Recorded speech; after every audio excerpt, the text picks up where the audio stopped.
बघा आपण काय करू बघा, थोडंसं पुढे जाऊया. कालच्या लेक्चरमध्ये आपण जिथपर्यंत आलो होतो त्याच्यात थोडंसं आज आपण पुढचा कंटेंट जो आहे तो पुढचा कंटेंट आपण काय करू बघा या ठिकाणी कव्हर करण्याचा प्रयत्न करूया.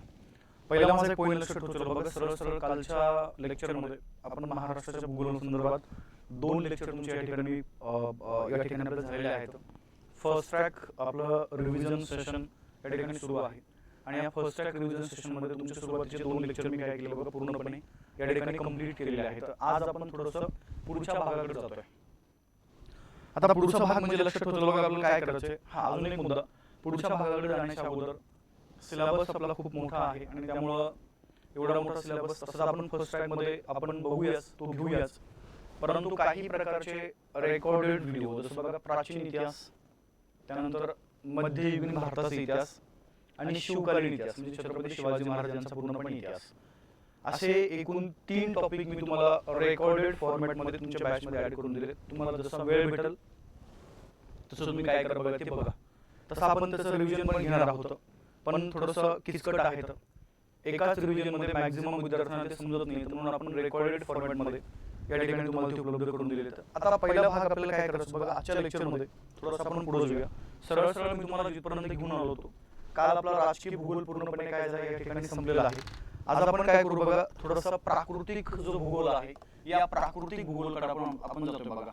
पहिला माझा एक पॉईंट लक्षात ठेवला, आपण आपल्याला जर महाराष्ट्राचा विचार केला बघा तर महाराष्ट्राच्या या ठिकाणी प्राकृतिक विभाग 3 आहेत. त्यातला पहिला लक्षात ठेवला बघा कोकण आहे.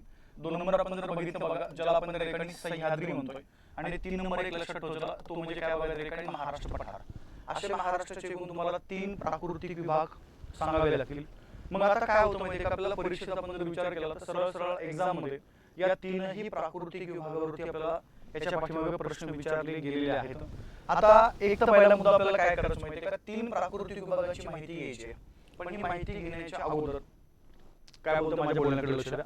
तुम्हाला या 3ही प्राकृतिक विभागाच्या व्याख्या ज्या आहेत, डेफिनेशन आपण ज्याला म्हणूया, त्या तुमच्या क्लिअर असणं आवश्यक आहे. त्यानंतर निर्मिती म्हणजे 3ही प्राकृतिक विभागाची या ठिकाणी निर्मिती कशी झाली ते एक ठिकाणी तुमचं क्लिअर असणं आवश्यक आहे. त्यानंतर 3ही प्राकृतिक विभागाचा जो विस्तार आहे बघा तो विस्तार त्या ठिकाणी तुमचा क्लिअर असणं आवश्यक आहे. त्यानंतर 3ही प्राकृतिक विभागाची लांबी जी आहे ती पण त्या ठिकाणी तुमची क्लिअर असणं आवश्यक आहे बघा. ठीक आहे, म्हणजे सरळ सरळ एवढ्या तुमच्या गोष्टी त्या ठिकाणी काय पाहिजे बघा, या 3 प्राकृतिक विभागाबद्दलच्या सुरुवातीला क्लिअर असणं आवश्यक आहे. मग आता वैशिष्ट्य मात्र प्रत्येकाचे वेगवेगळे आहेत, आपण ते बोलूया. पहिला माझा एक भाग लक्षात ठेवतो बघा, आपण जर आपल्या महाराष्ट्राचा विचार केला, आता हे पॉईंट आपण सविस्तर बोलूया. परंतु महाराष्ट्राचे 3 प्राकृतिक विभाग जे आहेत हे नेमके कसे आहेत ते तुम्हाला या ठिकाणी माहिती असणं आवश्यक आहे. सरळ सरळ पहिला मुद्दा आपण जर बघितलं बघा, या ठिकाणी महाराष्ट्राच्या अति पश्चिमेकडे अरबी समुद्र आहे. या अरबी समुद्राच्या पूर्वेकडे बघा त्या ठिकाणी एक उंचवट्याचा भाग आहे. त्या उंचवट्याच्या भागाला आपण एक नाव दिलंय आणि ते त्या ठिकाणी नाव लक्षात ठेवलं काय बघा कोकण. या निमुळता भाग अरबी समुद्राच्या पूर्वेकडे एक जो काही चिंचोळा किंवा जो निमुळता भाग आहे त्याला आपण कोकण म्हणलोय.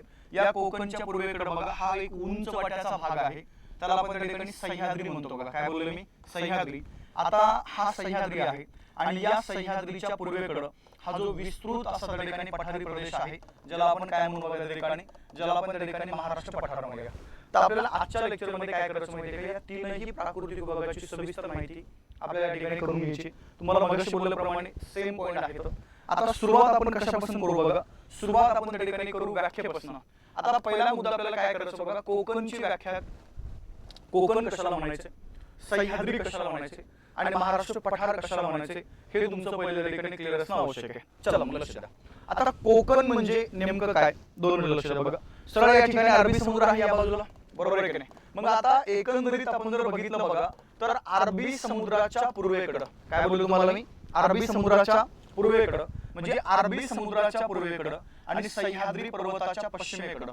पॉईंट लक्षात ठेवला, अरबी समुद्राच्या पूर्वेकडं आणि सह्याद्री पर्वताच्या पश्चिमेकडं जो चिंचोळा भाग आहे बघा, कसा त्या ठिकाणी चिंचोळा, तर या चिंचोळा भागाला तुम्ही काय म्हणताल त्या ठिकाणी कोकण म्हणताल. मुद्दा क्लिअर. अरबी समुद्राच्या पूर्वेकडं सह्याद्री पर्वताच्या पश्चिमेकडं जो चिंचोळा भाग आहे त्याला आपण कोकण म्हणूया.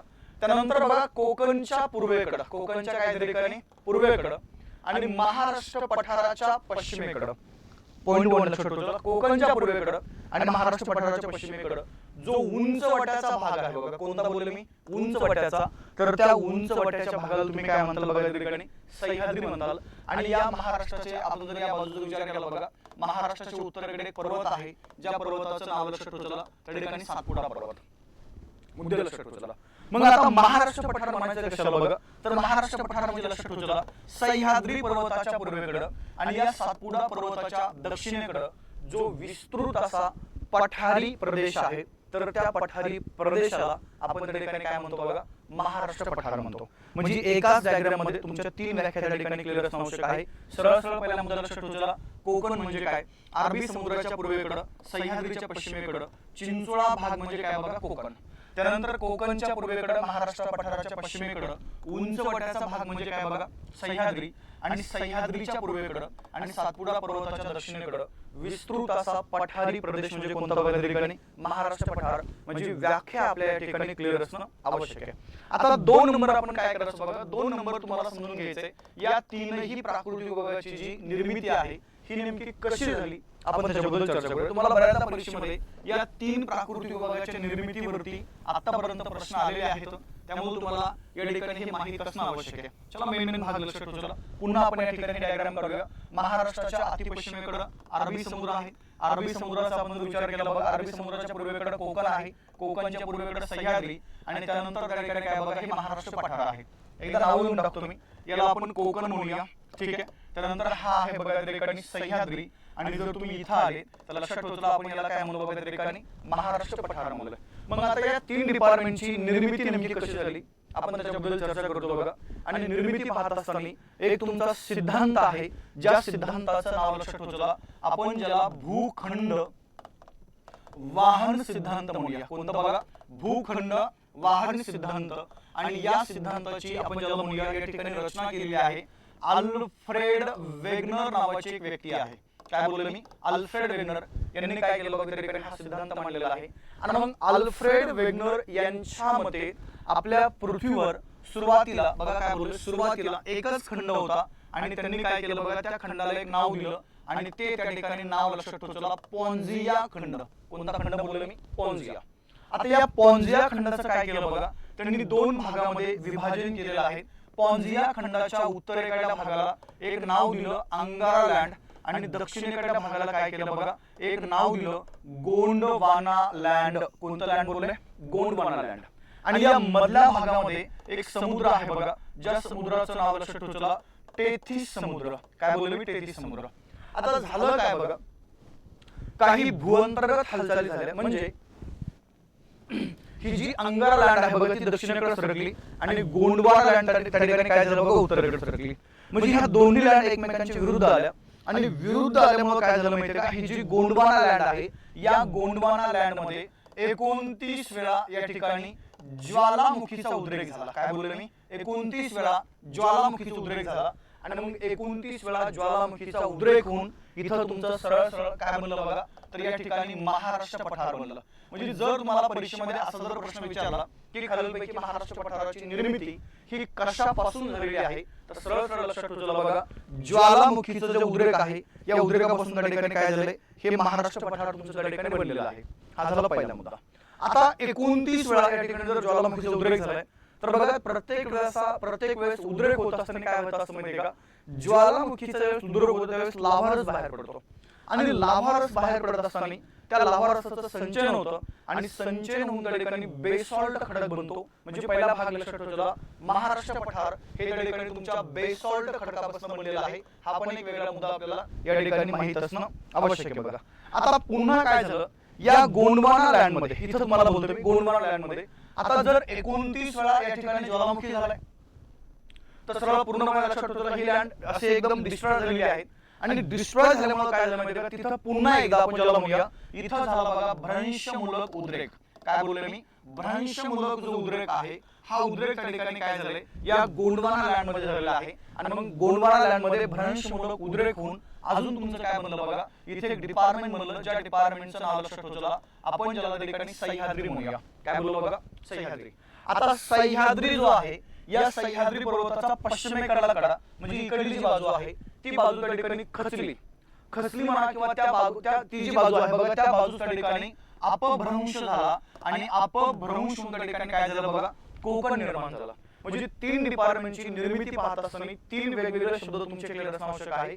महाराष्ट्र पठाराची निर्मिती ज्वालामुखीच्या उद्रेकापासून, त्यानंतर सह्याद्री पर्वताची निर्मिती बघा भ्रंशमूलक उद्रेकापासून, आणि कोकणची निर्मिती आपण जर बघितलं तर ती आहे बघा त्या ठिकाणी अपभ्रंश यापासून काय झाले, या ठिकाणी जो कोकण आहे तो कोकण त्या ठिकाणी निर्माण झालेला आहे. म्हणजे सरळ सरळ तुम्हाला हे जे पॉइंट आहेत हे पॉइंट त्या ठिकाणी इथं माहित असणं आवश्यक आहे बघा.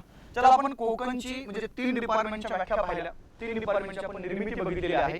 आता आपण काय करू बघा, या 3ही डिपार्टमेंटचा जो विस्तार आहे त्या विस्ताराबद्दल आपण चर्चा करूया. चला मग या पुन्हा आपल्या डायग्राम कडे बघा. जर तुम्ही कोकणच्या जर विस्ताराबद्दल बोलले, आता हे शब्द मी थोडेसे कट करून टाकतो बघा. इथं आपला सह्याद्री पर्वत आहे आणि या बाजूला काय बघा तुमचं त्या ठिकाणी सरळ सरळ हे महाराष्ट्र पठार आहे. विस्तार पाहत असताना तुम्हाला काय करायचे, या कोकणचा विस्तार असेल किंवा सह्याद्री पर्वताचा विस्तार असेल किंवा त्या ठिकाणी महाराष्ट्र पठाराचा विस्तार असेल, हे तुम्हाला 2-2 नद्यांच्या दरम्यान सांगावं लागतं बघा. जर तुम्ही कोकणचा जर विस्तार बघितला तर कोकणच्या उत्तरेकडे एक नदी आहे बघा, ज्या नदीचं नाव लक्षात ठेवा दमनगंगा नदी. त्या खाली जर तुम्ही दक्षिणेकडे आले बघा तर दक्षिणेकडे लक्षात ठेवा एक नदी आहे बघा, ज्या नदीचं तुम्हाला त्या ठिकाणी नाव सांगावं लागेल तेरेखोल नदी. म्हणजे पहिला भाग लक्षात ठेवा दमनगंगा ते तेरेखोल या 2 नद्यांच्या दरम्यान तुम्हाला त्या ठिकाणी काय पाहायला मिळतं बघा, सरळ हा जो कोकण आहे त्या कोकणचा विस्तार त्या ठिकाणी तुम्हाला या भागामध्ये पाहायला मिळतो. जर तुम्ही या सह्याद्रीमध्ये आले तर पहिला भाग एक लक्षात ठेवा बघा, या भागात एक नदी आहे ज्या नदीचं नाव लक्षात ठेवा तापी नदी. ते खाली डायरेक्ट लक्षात ठेवा बघा कृष्णा नदी. म्हणजे तापी ते कृष्णा या 2 नद्यांच्या दरम्यान तुम्हाला त्या ठिकाणी पूर्णपणे काय बघा हा सह्याद्री पर्वत पाहायला मिळतो. आणि ही तापी नदी त्या ठिकाणी म्हणजे असं पश्चिमेकडून वाहत त्या ठिकाणी म्हणजे आपण ज्याला म्हणूया या बाजूला असं ती वाहत वाहत जाते. मग आपण जर तापी आणि या महाराष्ट्र पठारामध्ये आलो बघा तर या भागामध्ये एक नदी आहे ज्या नदीचं त्या ठिकाणी नाव लक्षात ठेवा या ठिकाणी गोदावरी म्हणा किंवा आपण इथं थोडंसं एक वेगळं पण घेऊ शकतो बघा, काय अडचण नाही. कृष्णाची एक उपनदी आहे ज्या नदीचं नाव लक्षात ठेवा हिरण्यकेशी नदी. कोणती बोलले मी, हिरण्यकेशी. आणि तापीपासून खाली इकडे कृष्णा नदी. म्हणजे एकंदरीत आपण जर बघितलं बघा तर या 3ही फिजिकल डिपार्टमेंटचा विस्तार तुम्हाला त्या ठिकाणी सांगता येणं आवश्यक आहे. कोकणचा विस्तार बघा दमनगंगा ते तेरेखोल या 2 नद्यांच्या दरम्यान आहे. तापीचा विस्तार म्हणजे सह्याद्रीबद्दल आपण जर बोललो बघा तर सह्याद्री पर्वताचा विस्तार हा तापी नदीपासून तर हिरण्यकेशी नदीपर्यंत आहे. आणि जर तुम्ही महाराष्ट्र पठाराबद्दल बोलले तर या महाराष्ट्र पठाराचा विस्तार हा उत्तरेकडे तापी नदीपासून ते खाली दक्षिणेकडे लक्षात ठेवा बघा या ठिकाणी कृष्णा नदीपर्यंत आहे. म्हणजे हाही विस्तार तुमचा या ठिकाणी क्लिअर असणं आवश्यक आहे. ठीक आहे, एक एक पॉइंट आपण तुमचा कव्हर करत पुढे चाललो बघा. आपण व्याख्या पाहिली, निर्मिती पाहिली, आपण विस्तार त्या ठिकाणी पाहिलेला आहे. आता आपण थोडक्यात विचार करू बघा त्या ठिकाणी लांबीचा. चला आता 2 मिनिटं लक्ष द्या बघा. लांबी पाहत असताना तुम्हाला काय करायचंय, या 3ही डिपार्टमेंटची जी लांबी आहे उत्तर दक्षिण लांबी किंवा त्या ठिकाणी पूर्व पश्चिम लांबी हे आपण काय करू बघा त्या ठिकाणी सरासरी यांचा विचार करूया. आता पहिला जर आपण भाग बघितला बघा पुन्हा त्या ठिकाणी तुमचे 3 डिपार्टमेंट या भागामध्ये येऊन जातील. सरळ सरळ एक भाग लक्षात ठेवा अति पश्चिमेकडे अरबी समुद्र आहे, त्याच्या पूर्वेकडे बघा त्या ठिकाणी कोकण आहे, कोकणच्या पूर्वेकडे सह्याद्री पर्वत आणि सह्याद्री पर्वताच्या पूर्वेकडे काय बघा त्या ठिकाणी हे तुमचं महाराष्ट्र पठार आहे. आता लांबीबद्दल चर्चा करत असताना आपण जर कोकणची जर लांबी बघितली तर पहिला भाग लक्षात ठेवा कोकणची उत्तरेकडून जी दक्षिणेकडे लांबी आहे ही तुम्हाला त्या ठिकाणी लांबी सांगावी लागते 540 किलोमीटर. किती बोलले मी, 540 किलोमीटर. 720 किलोमीटर नाही, 720 किलोमीटर या ठिकाणी तुमचा कोकण समुद्र किनारा आहे. पण आपण कोकणच्या लांबीबद्दल बोलतोय. मग कोकणची उत्तरेकडून दक्षिणेकडे लांबी त्या ठिकाणी आहे बघा किती किलोमीटर, 540 किलोमीटर आहे. जर आपण सह्याद्री पर्वताबद्दल जर बोललो बघा तर सह्याद्री पर्वताची या ठिकाणी उत्तरेकडून दक्षिणेकडे जी लांबी आहे ही त्या ठिकाणी लांबी लक्षात ठेवा 640 किलोमीटर ही त्या ठिकाणी तुम्हाला सह्याद्री पर्वताची एकूण लांबी सांगावी लागते. आणि जर आपण त्या ठिकाणी या महाराष्ट्र पठाराबद्दल जर बोललो बघा तर महाराष्ट्र पठाराची उत्तरेकडून जी दक्षिणेकडे लांबी आहे ती त्या ठिकाणी लांबी लक्षात ठेवा किती आहे बघा 700 किलोमीटर ही तुम्हाला महाराष्ट्र पठाराची उत्तर दक्षिण लांबी या भागामध्ये सांगावी लागेल. म्हणजे पहिला मुद्दा आपण जर बघितलं तर कोकणची उत्तरेकडून दक्षिणेकडे लांबी आहे बघा त्या ठिकाणी 540 किलोमीटर, सह्याद्री पर्वताची आहे बघा त्या ठिकाणी 640 किलोमीटर. आणि आपण जर महाराष्ट्र पठाराबद्दल बोललो तर महाराष्ट्र पठाराची उत्तरेकडून दक्षिणेकडे लांबी आहे बघा 700 किलोमीटर. आणि जर तुम्ही या महाराष्ट्र पठाराचा हा पण विचार केला उत्तर दक्षिण त्या ठिकाणी किती आहे 750. ओके, पण जर तुम्ही पश्चिमेकडून जर पूर्वेकडे गेले तर पश्चिम पूर्व लांबी तुम्हाला त्या ठिकाणी किती सांगावी लागते बघा तर ती आहे त्या ठिकाणी सरळ सरळ 800 किलोमीटर ही महाराष्ट्र पठाराची या ठिकाणी पश्चिमेकडून पूर्वेकडे जी लांबी आहे ती त्या ठिकाणी तुम्हाला लांबी सांगावी लागेल. म्हणजे जनरली जर आपण बघितलं बघा, ह्या लांब्या तुम्हाला बऱ्याचदा परीक्षेमध्ये आतापर्यंत विचारल्या गेलेल्या आहेत आणि त्याबद्दल तुम्हाला ही माहिती असणं आवश्यक आहे. कोकणची उत्तरेकडून दक्षिणेकडे 540 किलोमीटर, सह्याद्री पर्वताची उत्तरेकडून दक्षिणेकडे 640 किलोमीटर आणि महाराष्ट्र पठाराची उत्तर दक्षिण 700 किलोमीटर, पश्चिम पूर्व 800 किलोमीटर. सॉरी, इथं 800 नाहीये, थोडंसं हे करून घ्या. या ठिकाणी सरळ 700 आणि पश्चिम पूर्व त्या ठिकाणी आहे बघा 750 किलोमीटर. ओके, किती बोलले त्या ठिकाणी 750 किलोमीटर. म्हणजे हे पण तुम्हाला जे लांबी आहेत ह्या लांब्याबद्दल जर परीक्षेमध्ये जर प्रश्न आले तर हे प्रश्न पण त्या ठिकाणी तुम्हाला सांगता येणं आवश्यक आहे. बऱ्याचदा अशा कंटेंटवर तुम्हाला एक्झाम मध्ये प्रश्न विचारला जात असतो. ठीक आहे, कोकणची उत्तर दक्षिण लांबी, सह्याद्री पर्वताची उत्तर दक्षिण लांबी, त्यानंतर महाराष्ट्र पठार आहे बघा, या महाराष्ट्र पठाराची पण त्या ठिकाणी उत्तर दक्षिण लांबी काय करा या ठिकाणी लक्षात ठेवण्याचा प्रयत्न करत चला. पश्चिम पूर्व लांबी पण तुम्हाला या ठिकाणी माहित असणं आवश्यक आहे. चला आता एक एक पॉईंट आपण त्या ठिकाणी पाहतो बघा. सरळ व्याख्या पाहिली, निर्मिती पाहिली, विस्तार पाहिला, आपण त्या ठिकाणी लांबी पण कव्हर केलेली आहे. आता तुम्हाला तीनही प्राकृतिक विभागामध्ये जे भूरूप आहेत या भूरूपावरती काय होतं बघा, त्या ठिकाणी बऱ्याचदा 100% परीक्षेमध्ये प्रश्न विचारला जातो म्हणजे जातो. चला आता 2 मिनिटं माझ्या बोलण्याकडे लक्ष द्या. बघा, जर तुम्ही या ठिकाणी कोकणामध्ये गेले बघा, तर कोकणामध्ये तुम्हाला कोणत्या कोणत्या प्रकारची भूरूप पाहायला मिळतात हे तुम्हाला सांगावं लागणार आहे. जर आपण सह्याद्रीमध्ये गेलो तर सह्याद्री पर्वतामध्ये कोणत्या कोणत्या प्रकारचे भूरूप आहेत आणि जर आपण त्या ठिकाणी महाराष्ट्र पठारामध्ये आलो बघा, तर महाराष्ट्र पठारामध्ये कोणत्या कोणत्या प्रकारचे भूरूप आहेत हे त्या ठिकाणी तुम्हाला सांगावं लागणार आहे बघा.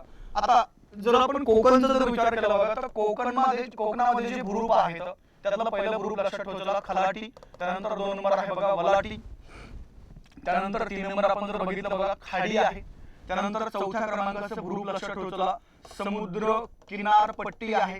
हे नाव थोडे लक्षात ठेवायचं, समुद्र किनारपट्टी. त्यानंतर आपण जर त्याच्या पुढे जर गेलो बघा, तर आहे तुमचा त्या ठिकाणी समुद्र किनारा. हे पण त्या ठिकाणी सरळ आपण ज्याला म्हणूया कोकणाचं एक वैशिष्ट्य आहे, एक ग्रुप आहे, ते तुम्हाला त्या ठिकाणी माहिती असणं आवश्यक आहे. जर आपण सह्याद्री पर्वतामध्ये गेलो तर सह्याद्री पर्वतामध्ये तुम्हाला मेन जे शिखर आहेत हे शिखर त्या ठिकाणी माहिती असणं आवश्यक आहे. मेन घाट तुम्हाला जे ग्रुप आहेत हे पण त्या ठिकाणी तुम्हाला माहिती असणं आवश्यक आहे. जर आपण महाराष्ट्र पठारामध्ये गेलो बघा, तर महाराष्ट्र पठारामध्ये जे तुमचे अन्य पठार आहेत ते पण त्या ठिकाणी तुम्हाला माहिती असणं आवश्यक आहे. त्यानंतर महाराष्ट्र पठारामध्ये छोटे मोठे डोंगर रांगा आहेत, डोंगर किंवा आपण ज्याला टेकड्या म्हणूया, हे पण त्या ठिकाणी तुम्हाला माहित असणं आवश्यक आहे बघा. बऱ्याचदा तुम्हाला परीक्षेमध्ये अशा कंटेंटवरती प्रश्न विचारला जातो. सविस्तर आपण काय करू बघा, यांचा या ठिकाणी अभ्यास करूया. सुरुवात आपण त्या ठिकाणी कोकणाच्या भूरूपापासून करूया. ठीक आहे, पण या कोकणच्या भूरूपाचा अभ्यास करण्याच्या अगोदर इथपर्यंत तुमचे सगळे पॉइंट या ठिकाणी तीनही डिपार्टमेंटचे क्लिअर असणं आवश्यक आहे. पुन्हा लक्ष द्या काय सांगतोय. जर आपण आपल्या महाराष्ट्राचा विचार केला तर महाराष्ट्राचे प्राकृतिक दृष्ट्या एकूण त्या ठिकाणी 3 डिपार्टमेंट आहेत. किती बोलले मी? 3 डिपार्टमेंट. हे 3 डिपार्टमेंट क्रमगत बघा कसे. अरबी समुद्र, त्याच्या पूर्वेकडे कोकण, त्याच्या पूर्वेकडे सह्याद्री आणि त्याच्या पूर्वेकडे काय बघा त्या ठिकाणी महाराष्ट्र पठार. मग आता कोकण कशाला म्हणायचे हे आता आपलं झालंय. कोकण म्हणजे सरळ बघा या ठिकाणी अरबी समुद्राच्या पूर्वेकडे, अरबी समुद्राच्या काय बघा त्या ठिकाणी पूर्वेकडे आणि सह्याद्री जो आहे सह्याद्रीच्या पश्चिमेकडे जो चिंचोळा भाग आहे त्याला आपण कोकण म्हणतो. त्यानंतर कोकणच्या पूर्वेकडे आणि महाराष्ट्र पठाराच्या पश्चिमेकडे जो उंच वट्याचा भाग आहे त्याला आपण सह्याद्री म्हणतो. आणि सह्याद्रीच्या पूर्वेकडे आणि सातपुडा पर्वताच्या दक्षिणेकडे जो पठारी प्रदेश आहे बघा त्याला आपण त्या ठिकाणी काय म्हणतो? महाराष्ट्र पठार म्हणतो. निर्मिती पाहत असताना मी तुम्हाला सांगितलंय महाराष्ट्र पठाराची निर्मिती आहे बघा त्या ठिकाणी ज्वालामुखीच्या उद्रेकापासून बनलेल्या बेसाल्ट खडकापासून. सह्याद्री पर्वताची निर्मिती आहे बघा त्या ठिकाणी भ्रंशमलक उद्रेकापासून आणि कोकणची निर्मिती आहे त्या ठिकाणी कशापासून बघा? अपभ्रंशापासून कोकण निर्माण झालाय. विस्तार पाहत असताना कोकणचा विस्तार दमनगंगा ते तेरेखोल नदी, सह्याद्री पर्वताचा विस्तार त्या ठिकाणी तापी ते हिरण्यकेशी नदी आणि महाराष्ट्र पठाराचा विस्तार या ठिकाणी तापी ते काय बघा सरळ सरळ कृष्णा नदी. क्लिअर पर्यंत. लांबी पाहत असताना कोकणची उत्तर दक्षिण 540, सह्याद्री 640, महाराष्ट्र पठार 700 किलोमीटर, 750 किलोमीटर इथपर्यंत आपण आलो होतो. आता आपल्याला काय करायचं माहितीये का? भूरूपांच्या बद्दल माहिती घ्यायची. आता सरळ तुम्हाला कोकणातले भूरूप जे आहेत हे भूरूप मात्र तुमचे क्लिअर असणं आवश्यक आहे. त्यातलं पहिलं भूरूप लक्षात ठेवायचं खलाटी.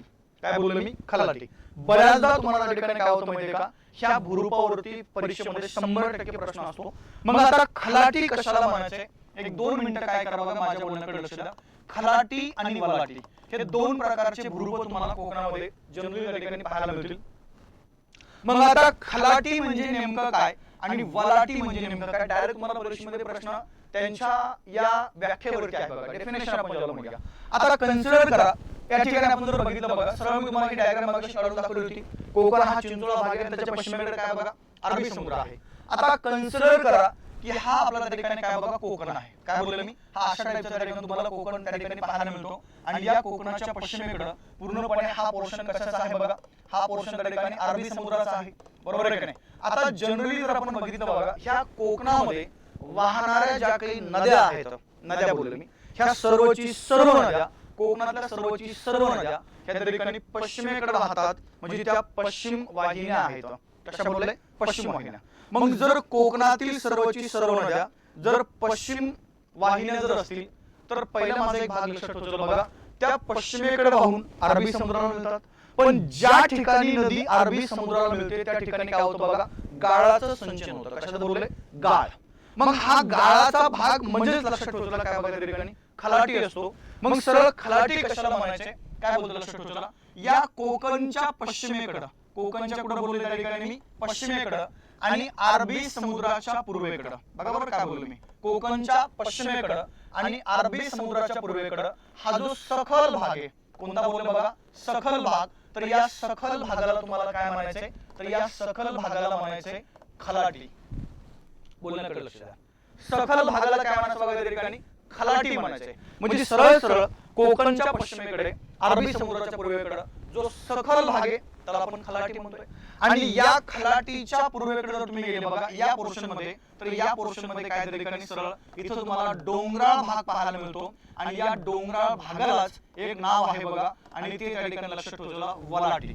काय बोललो मी, वलाटी. कोकणी भाषेमध्ये नाव आहे ते. म्हणजे पहिला भाग कोकणच्या पश्चिमेकडे आणि अरबी समुद्राच्या पूर्वेकडे जो सखल भाग आहे त्याला आपण त्या ठिकाणी खलाटी म्हणतोय.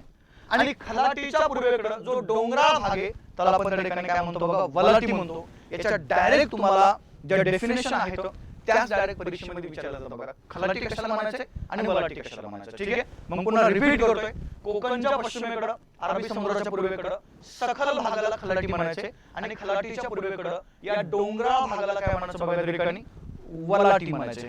मुद्दा क्लिअर. चलो या इकडे सेकंड बघा, त्या ठिकाणी कोकणचा अजून एक ग्रुप आहे खाडी नावाचं. काय बोललो बघा, खाडी. आता लक्ष द्या, खाडीच्या नंतर आपण जर बघितलं बघा अजून त्या ठिकाणी एक ग्रुप आहे पुळण नावाचं, ज्याला आपण चौपाटी पण असं बोलतो बघा, चौपाटी. ठीक आहे, आता लक्ष द्या. पण आपण सुरुवात करू त्या ठिकाणी खाडीपासून. आता खाडी कशाला म्हणायचे, कन्सिडर करा. पुन्हा आपण त्या ठिकाणी डायग्राम काढतो बघा. खाडी हे ग्रुप नेमकं कसं तयार होतं, ज्याला आपण बॅक वॉटर म्हणतो. ओके, किंवा ज्याला तुम्ही त्या ठिकाणी चॅनल असं पण बोलू शकता बघा. कन्सिडर करा हा आपला कोकण आहे आणि या कोकणच्या पलीकडे काय बघा, अरबी समुद्र आहे. आता काय समुद्र, अरबी समुद्र. दोन प्रकारचे भूरूप तुम्हाला जनरली या ठिकाणी समुद्र आणि जमिनीशी या ठिकाणी संबंधित पाहायला मिळतात. किती प्रकारचे बघा, दोन. पहिलं भूरूप आहे तुमचं खाडी नावाचं आणि दुसरं एक भूरूप असतं बघा, ज्या भूरूपाचं नाव लक्षात ठेवायचं आखात नावाचं. काय बोलू बघा, आखात. समजून घेण्याचा प्रयत्न करायचा. खाडी आणि आखात कसं बघा, जर समुद्र जो आहे समुद्र जर जमिनीमध्ये शिरला, काय बोलतो, समुद्राचा काही भाग जर जमिनीमध्ये जर आला असेल तर सरळ सरळ पहिला मुद्दा आपण त्याला त्या ठिकाणी काय म्हणतो बघा, आपण त्याला त्या ठिकाणी सरळ खाडी म्हणतो. आणि जर जमिनीचा काही भाग त्या ठिकाणी जर समुद्रामध्ये आत गेला असेल तर त्याला आपण त्या ठिकाणी आखात म्हणतो. आणि मग इथं आपण जर बघितलं बघा होतंय काय, या खाडीबद्दल त्या ठिकाणी बोलत असताना एक जनरली इथं तुम्हाला माहित असणं आवश्यक आहे की कोकणामधल्या ज्या नद्या आहेत ह्या नद्या या ठिकाणी पश्चिमेकडे वाहतात आणि अरबी समुद्राला त्या ठिकाणी जाऊन मिळतात. मग पहिला भाग लक्षात ठेवायचा, ह्या समुद्राचं जे पाणी आहे या नदीच्या मुखात शिरतं बघा. काय बोललो मी, समुद्राचं पाणी नदीच्या मुखात शिरतं आणि नदी कुठे वाहते त्या ठिकाणी, नदी जमिनीवरती वाहते, बरोबर आहे की नाही. मग नदी जर जमिनीवरती वाहत असेल आणि या समुद्राचं पाणी त्या नदीच्या मुखात म्हणजे जमिनीवरती जर प्रवेश करत असेल तर त्या भागाला तुम्हाला काय म्हणायचं बघा, त्या ठिकाणी खाडी म्हणायचं. काय बोललो मी, खाडी. म्हणजे सरळ सरळ आपण जर खाडीची जर व्याख्या केली तर एक व्याख्या आपण करू शकतो बघा, समुद्राचे पाणी नदीच्या मुखात जिथपर्यंत आत जाते तेवढ्या भागाला आपण त्या ठिकाणी काय म्हणतो बघा, खाडी म्हणतो. म्हणजे हा जो भाग आहे त्या भागाला आपण त्या ठिकाणी खाडी म्हणू शकतो. समुद्राचे पाणी नदीच्या मुखात जिथपर्यंत आत जाते तेवढ्या भागाला तुम्हाला त्या ठिकाणी खाडी म्हणायचे, ही एक खाडीची सरळ सोपी व्याख्या तुम्हाला या ठिकाणी सांगता येणं आवश्यक आहे. आता खाडीच्या नंतर बघा आपण पुन्हा इथे येतोय पुळण किंवा चौपाटीकडे. हे दोन मुद्दे आपण नंतर बोलूया. अगोदर पुळण किंवा चौपाटीबद्दल बोलतो मी. आता पुळण किंवा चौपाटी कशी तयार होते, चला आपण तिथं पुन्हा त्याचा अभ्यास करूया. पुन्हा काय करा बघा, हे डायग्राम कडे कन्सिडर करा. हा आपला कोकण आहे, ओके, आणि या कोकणच्या पश्चिमेकडे काय बघा, या ठिकाणी अरबी समुद्र आहे. मग आता जनरली जर आपण बघितलं बघा, जर तुम्ही समुद्र किनाऱ्यावरती जर गेले तर समुद्र किनाऱ्यावरती काय होतं बघा, समुद्रातल्या लाटा ज्या आहेत ह्या कंटिन्यू त्या ठिकाणी समुद्र उल्लंघन करून जमिनीवरती येण्याचा प्रयत्न करत असतात. लाटा बोललो मी. मग आता होतं काय बघा, ज्यावेळेस ती समुद्रातली लाट समुद्र उल्लंघन करून जमिनीवरती येते बघा, जमिनीवरती येत असताना ती लाट काय करते बघा, स्वतःसोबत या ठिकाणी शंख, शिंपले आणि वाळू हे त्या ठिकाणी जमिनीवरती आणून संचयित करत असते. बघा काय बोललो मी, जमिनीवरती आणून त्या ठिकाणी संचयित करत असते. म्हणजे पहिला माझा भाग लक्षात होता, काय सांगलोय, पुळण कशाला म्हणायचे, ज्याला एक वेगळा शब्द आहे, ज्याला तुम्ही पुळण म्हणू शकता किंवा त्याला तुम्ही त्या ठिकाणी वेगळ्या भाषेमध्ये चौपाटी असं पण बोलू शकता किंवा त्याला इंग्लिश मध्ये आपण बीच असं पण बोलतो. बघा बीच, जर तुम्ही वेगवेगळ्या जर बीच वर गेले तर त्या बीच वर तुम्हाला त्या ठिकाणी वाळू पाहायला मिळते. मग आता पहिला भाग लक्षात ठेवतो बघा, काय सांगितलं, लाटांच्या संचयन कार्याने, काय बोललो मी, लाटांच्या संचयन कार्याने निर्माण झालेला वाळूचा पट्टा किंवा निर्माण झालेला वाळूचा दांडा म्हणजे काय बघा, त्या ठिकाणी पुळण. काय बोललो मी, निर्माण झालेला वाळूचा पट्टा किंवा वाळूचा दांडा म्हणजे पुळण. म्हणजे पहिला भाग लक्षात ठेवतो. आपण जर कोकणामध्ये गेलो तर कोकणामध्ये तुम्हाला खलाटी पाहायला मिळते, वलाटी पाहायला मिळते, तुम्हाला खाडी पाहायला मिळते आणि काय बघा, त्या ठिकाणी पुळण किंवा चौपाटी पण पाहायला मिळते. खलाटी कशाला म्हणायचे हे आपलं मगाशी बोलून झालंय. कोकणच्या पश्चिमेकडं, अरबी समुद्राच्या पूर्वेकडं सखल भाग त्याला आपण खलाटी म्हणतो. खलाटीच्या पूर्वेकडला डोंगराळ भागाला आपण वलाटी म्हणतो. समुद्राचं पाणी नदीच्या मुखात जिथपर्यंत आत जातं तेवढ्या भागाला आपण खाडी म्हणतो. आणि लाटांच्या संचयन कार्याने निर्माण झालेला वाळूचा पट्टा किंवा वाळूचा दांडा म्हणजे काय बघा, त्या ठिकाणी पुळण, ज्याला तुम्ही चौपाटी म्हणा किंवा आपण त्याला बीच म्हणतो. आता अजून दोन प्रकारचे भूरूप तुम्हाला त्या ठिकाणी कोकणामध्ये पाहायला मिळतील. एक आहे बघा समुद्र किनारपट्टी आणि दोन नंबर काय बघा, त्या ठिकाणी समुद्र किनारा. आता या इकडे पुन्हा बघा, कोकण समुद्र किनारपट्टी जी आहे ही नेमकी कशा प्रकारची आहे हे त्या ठिकाणी तुम्हाला सांगावं लागेल. बघा, जर तुम्हाला उद्या परीक्षेमध्ये जर प्रश्न जर असा विचारला की खालीलपैकी कोकण समुद्र किनारपट्टी ही नेमकं कशा प्रकारची आहे, तर एक शब्द त्या ठिकाणी कन्फर्म लक्षात ठेवायचा बघा, तो शब्द आहे त्या ठिकाणी रिया नावाचा शब्द. कोणता बोललो, रिया. म्हणजे कोकण समुद्र किनारपट्टी ही रिया प्रकारची आहे. कोणत्या प्रकारची बघा, रिया. आता रिया शब्दाचा अर्थ काय होतोय, तर रिया म्हणजे बघा त्या ठिकाणी खोलगट. कोणता शब्द वापरला मी, खोलगट. म्हणजे कोकण किनारपट्टी ही त्या ठिकाणी खोलगट आहे. आता खोलगट कशी ते पण लक्षात द्या. चला मग कन्सिडर करा, हा आपला कोकण आहे. आता होतं काय बघा, कोकणामध्ये वाहणाऱ्या ज्या नद्या आहेत ह्या नद्या त्या ठिकाणी तीव्र गतीने वाहतात. कशा वाहतात, तीव्र गतीने. आता कोकणातल्या नद्या तीव्र गतीने का वाहतात, कारण की त्या नद्यांची लांबी कमी आहे. मग नदीची जर लांबी कमी असेल तर ती नदी त्या ठिकाणी तीव्र गतीने वाहते आणि तेवढ्याच तीव्रतेने काय होतं बघा, त्या नद्या या ठिकाणी अरबी समुद्राला येऊन धडकतात. मग नदी ज्या ठिकाणी धडकते त्या भागाचं ती उत्खनन करते. म्हणजे तो भाग त्या ठिकाणी खणून काढते आणि खणून काढल्यामुळे काय झालं बघा, तो भाग त्या ठिकाणी खोलगट बनला. म्हणजे त्या ठिकाणी कसा बनला बघा, रिया स्वरूपाचा बनलेला आहे.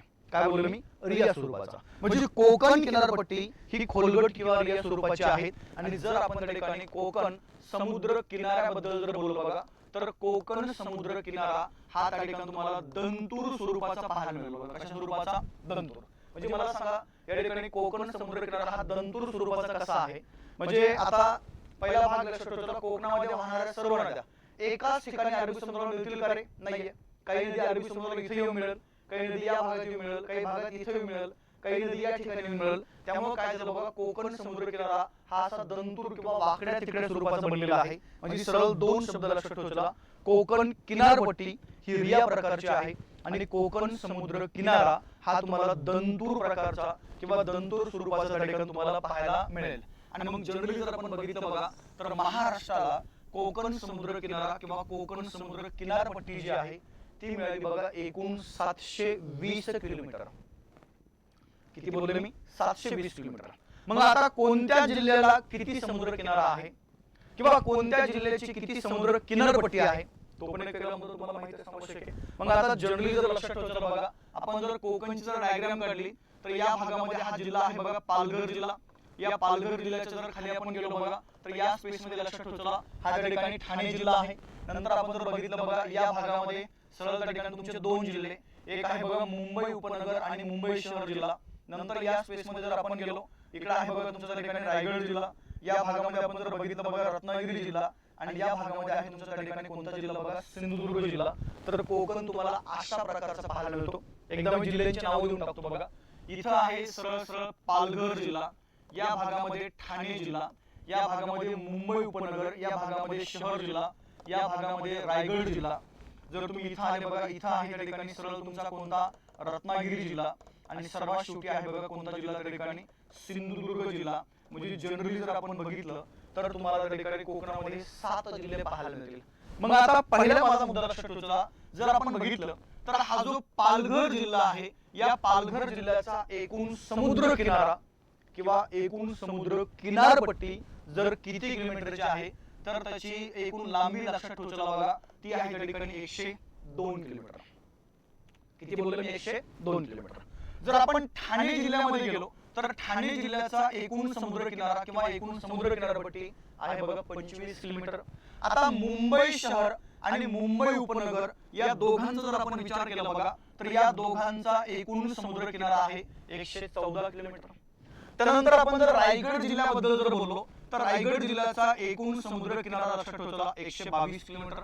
रत्नागिरी जिल्ह्याचा एकूण समुद्र किनारा आहे बघा 237 किलोमीटर आणि सिंधुदुर्ग जिल्ह्याचा एकूण समुद्र किनारा किंवा एकूण समुद्र किनारपट्टी आहे बघा 120 किलोमीटर. ही जर आपण टोटल जर केली तर तुमची टोटल झाली बघा 720 किलोमीटर. म्हणजे सरळ सरळ महाराष्ट्राला किंवा महाराष्ट्राचा एकूण समुद्र किनारा किंवा त्या ठिकाणी एकूण समुद्र किनारपट्टी जर किती किलोमीटरची आहे तर आपला आन्सर पाहिजे बघा त्या ठिकाणी किती किलोमीटर 720 किलोमीटर हा तुम्हाला या ठिकाणी महाराष्ट्राचा कोकण समुद्र किनारा किंवा कोकण समुद्र किनार पट्टी जी आहे ती त्या ठिकाणी पाहायला मिळते. ठीक आहे, चला इथपर्यंत आपण आलोय. म्हणजे आपण काय केलं बघा कोकणातले सर्व जे भूरूप आहेत आपण त्यांचा या ठिकाणी सविस्तर अभ्यास केलेला आहे. आता आपण थोडंसं पुढे जाऊ बघा. आता जर तुम्ही सह्याद्री पर्वतामध्ये आले आपलं मगाशी बोलणं झालंय सह्याद्री म्हणजे काय बघा त्या ठिकाणी उंचवट्याचा प्रदेश आहे. आणि मग सह्याद्री जर उंचवट्याचा प्रदेश आहे तर उंचवट्याशी निगडीत 2 प्रकारचे भूरूप तुम्हाला आपल्या या सह्याद्री पर्वतामध्ये पाहायला मिळतील बघा. एक आहे या ठिकाणी सरळ शिखर नावाचं भूरूप आणि 2 नंबर त्या ठिकाणी कोणतं बघा घाट नावाचं भूरूप. काय बोललो मी घाट. तर पहिला माझा एक मुद्दा लक्षात ठेवा शिखर कशाला म्हणायचे ही तुमची पहिली संकल्पना या ठिकाणी क्लिअर असणं आवश्यक आहे बघा. शिखर कारण की उंचवट्याशी निगडीत आहे. मग आता कन्सिडर करा इथं जर तुम्ही बघितलं बघा समुद्र सपाटी आपण याला कन्सिडर करूया. काय बोललो बघा समुद्र सपाटी. आता जर तुम्ही समुद्र सपाटीपासून जर वरती जर गेले तर बघा समुद्र सपाटीपासून तुम्ही वर जाता त्यावेळेस तुमचं पहिलं भूरूप लागतं बघा. ज्या भूरूपाचं नाव लक्षात ठेवा आपण त्याला उंचवटा म्हणतो. या उंचवट्यापेक्षा तुम्ही अजून जर वरती गेले तर तुम्हाला अजून एक भूरूप लागतं बघा ज्याला आपण त्या ठिकाणी डगर म्हणतो. या डगरीपेक्षा तुम्ही अजून उंच जर गेले तर तुम्हाला अजून एक भूरूप लागतं बघा ज्याला आपण त्या ठिकाणी डोंगर म्हणतो. मग या डोंगरावरती तुम्हाला शंकुकृती आकाराचे काही भूरूप पाहायला मिळतील ज्याला आपण त्या ठिकाणी टेकडी म्हणतो. काय बोलू बघा टेकडी. मग आता या डोंगरापेक्षा तुम्ही अजून उंच गेले अजून तुम्हाला एक भूरूप लागतं बघा ज्या भूरूपाचं नाव लक्षात ठेवा पर्वत. आणि मग पर्वतावर 2 प्रकारचे भूरूप आहेत.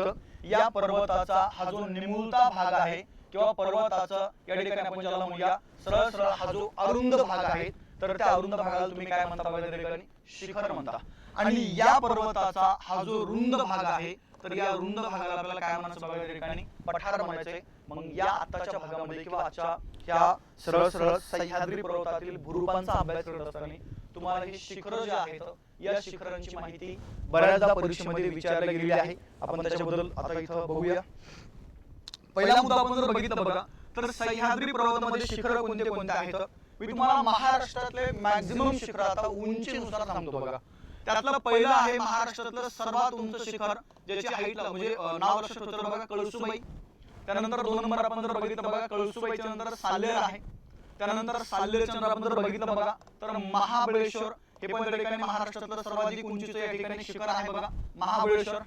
त्यानंतर आपण जर बघितलं पुढचं आहे बघा तुमचं हरिश्चंद्रगड. हे पण त्या ठिकाणी तुम्हाला माहित असणं आवश्यक आहे.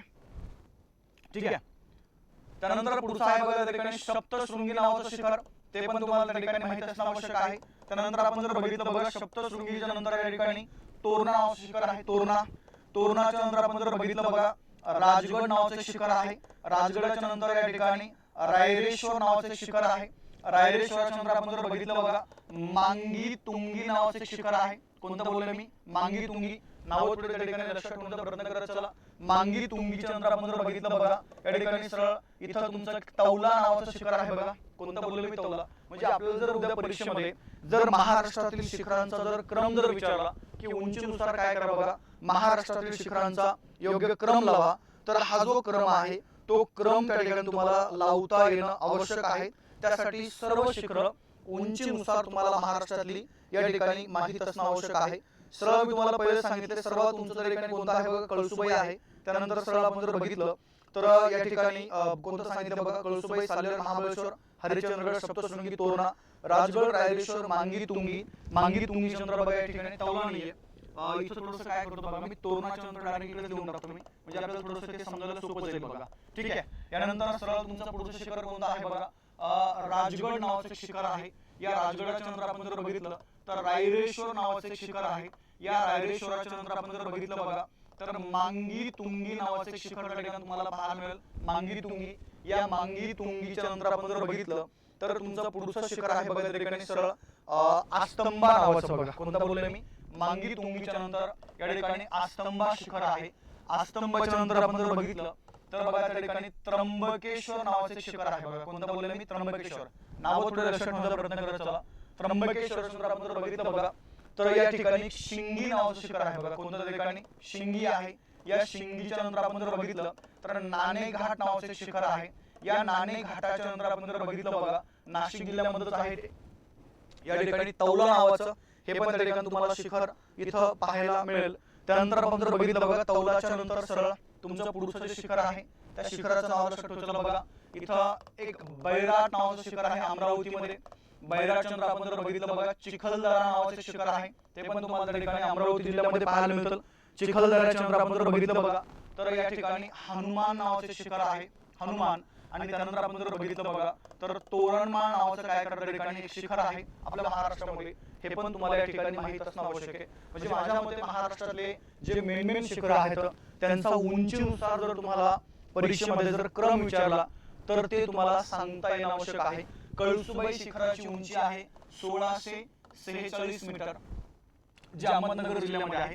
साल्हेरची उंची बघा आहे 1567 मीटर, जे तुम्हाला त्या ठिकाणी नाशिक जिल्ह्यामध्ये पाहायला मिळतं. महाबळेश्वर आपण बद्दल जर बोलू बघा तर महाबळेश्वरची उंची आहे त्या ठिकाणी 1438 मीटर, हे पण एक लक्षात ठेवा सातारा जिल्ह्यामध्ये. हरिश्चंद्रगड अहमदनगर जिल्ह्यामध्ये आहे 1424 मीटर, लक्षात ठेवा. सप्तशृंगी आहे बघा त्या ठिकाणी 1416 मीटर.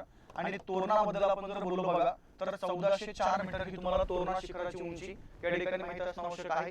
क्रमांक म्हणजे क्रम जो आहे आणि त्यांच्या उंच्या पण काय करा बघा त्या ठिकाणी लक्षात ठेवण्याचा प्रयत्न करा. चला, राजगड शिखराची उंची आहे बघा 1300 या ठिकाणी 76 मीटर आहे. किती बोलले? 1376 मीटर. रायरेश्वराबद्दल आपण जर बघितलं बघा 1300 त्या ठिकाणी 37 मीटर आहे. मांगी तुंगी शिखराची उंची बघा 1331 मीटर आहे. आस्तंबा शिखराची उंची त्या ठिकाणी 1325 मीटर आहे. त्र्यंबकेश्वर शिखराची उंची त्या ठिकाणी 1304 मीटर आहे. ओके. शिंगी शिखराची उंची आपण जर बघितलं बघा 1296 मीटर आहे. नाणे घाटाबद्दल आपण जर बघितलं बघा 1296 नंतर नाणे घाट आहे तुमच्या त्या ठिकाणी 1264 मीटर आहे. त्यानंतर तौला शिखराची उंची त्या ठिकाणी 1204 मीटर आहे. शिखरांची उंची पण तुम्हाला बऱ्याचदा परीक्षेमध्ये विचारल्या गेलेली आहे, त्यामुळे तुम्हाला त्या शिखरांची उंची पण या ठिकाणी माहिती असणं आवश्यक आहे बघा. त्यानंतर आपण जर बघितलं बैराट शिखराची उंची त्या ठिकाणी 1117 मीटर आहे. चिखलदरा 1115 मीटर आहे. त्यानंतर हनुमान शिखराची उंची आपण जर बघितलं बघा 1065 मीटर आहे. आणि जर आपण तोरणमाळ जर बद्दल बोललो तर तोरणमाळ शिखराची उंची त्या ठिकाणी 1036 मीटर आहे. म्हणजे जर तुम्ही सह्याद्री पर्वतामध्ये गेले तर सह्याद्री पर्वतामध्ये तुम्हाला हे जे मेन शिखर आहेत आणि त्या शिखरांची उंची जर तुम्हाला विचारली तर ती त्या ठिकाणी तुम्हाला सांगता येणं आवश्यक आहे बघा. कळसुबाई पुन्हा रिपीट करतो मी 1646 अहमदनगर जिल्ह्यामध्ये. जिल्हा कोणता बघा? अहमदनगर. साल्हेर शिखर आहे 1567 मीटर नाशिक जिल्ह्यामध्ये. महाबळेश्वर 1438 मीटर सातारा जिल्ह्यामध्ये. हरिश्चंद्रगड 1424 मीटर अहमदनगर जिल्ह्यामध्ये, सप्तशृंगी 1416 मीटर नाशिक जिल्ह्यामध्ये, त्यानंतर बघा तोरणा शिखर 1404 पुणे जिल्ह्यामध्ये. ओके, हे जर तुम्हाला विचारलं ते तुम्हाला त्या ठिकाणी सांगता येणं आवश्यक आहे. त्याच्यानंतर आपण जर बघितलं बघा राजगड आहे पुणे जिल्ह्यामधलं 1300 या ठिकाणी किती मीटर आहे 76 मीटर. रायरेश्वर 1337 मीटर आहे. त्यानंतर बघा मांगी तुंगी 1331 मीटर नाशिक जिल्ह्यामध्ये. आस्तंबा 1325 आहे, तो एक भाग लक्षात ठेवा. त्र्यंबकेश्वर 1304 मीटर आहे. शिंगी 1296, नाणेघाट 1264, तौला 1204 आहे. त्यानंतर आपण जर बघितलं बघा बैराट 1117 मीटर, चिखलदरा 1115 मीटर. त्यानंतर हनुमान 1065 आणि तोरणमाळ किती बघा त्या ठिकाणी 1036. म्हणजे महाराष्ट्रातले जवळजवळ मॅक्झिमम शिखर जे आहेत हे त्या ठिकाणी आपण काय केलं बघा या भागामध्ये समजून घेण्याचा प्रयत्न केलेला आहे. ओके, सरळ बघा इथं आपण इथं भूरूपांचा बद्दल बोलतोय. शिखर तुमचे क्लिअर झाले. आता मी येतोय बघा त्या ठिकाणी तुमच्या पुढच्या भागाकडे. या सह्याद्री पर्वतामध्ये तुम्हाला त्या ठिकाणी वेगवेगळ्या प्रकारचे जे घाट आहेत ते घाट पण या ठिकाणी विचारले जात असतात. घाट कशाला म्हणायचे हे एकदा प्रथमतः लक्षात ठेवायचं बघा. आता मला सांगा सह्याद्री पर्वतामध्ये जर त्या ठिकाणी काही पर्वताच्या रांगा आहेत बघा, तर अशा प्रकारच्या रांगा तुम्हाला या सह्याद्री पर्वतामध्ये या ठिकाणी वेगवेगळ्या पाहायला मिळतील बघा. मग आता पहिला भाग लक्षात ठेवायचा, ह्या दोन डोंगर रांगांच्या मध्ये जो गॅप आहे त्या गॅपला आपण एक नाव दिलं बघा आणि आपण त्याला काय म्हणतोय, दोन पर्वत रांगांच्या मध्ये जो गॅप आहे त्या गॅपला आपण खिंड म्हणतो बघा. काय बोललो खिंड. पण झालंय काय बघा, त्या खिंडीमधून आपण त्या ठिकाणी वाहतुकीचे मार्ग तयार केलेले आहेत. खिंडीमधून काय केले आपण वाहतुकीचे मार्ग तयार केलेत आणि मग त्या वाहतुकीच्या मार्गाला आपण एक नाव दिलं बघा आणि ते त्या ठिकाणी नाव लक्षात ठेवायचं घाट. म्हणजे खिंडीमधून जे वाहतुकीचे मार्ग जातात त्या मार्गांना आपण घाट म्हणतो. आणि मग सह्याद्री पर्वतामध्ये तुम्हाला भरपूर साऱ्या प्रकारचे जे घाट आहेत ते घाट त्या ठिकाणी परीक्षेमध्ये विचारले गेलेले आहेत. आता एक सगळ्यात सोपी तुम्हाला सिस्टम सांगतो बघा, घाट लक्षात कसे ठेवायचे. चला लक्ष द्या. फर्स्ट ट्रॅक मध्ये आपलं सगळं रिव्हिजन चालू आहे. घाट लक्षात कसे ठेवायचे बघा. सरळ इथं एक जिल्हा आहे, त्या जिल्ह्याचं नाव लक्षात ठेवतो धुळे जिल्हा. कोणता बोललो बघा धुळे. आता सरळ सरळ धुळे ते इकडं संभाजीनगर, काय बोललो मी, धुळे ते संभाजीनगर या दोन जिल्ह्याच्या मध्ये घाट आहे बोलू आपण त्या ठिकाणी.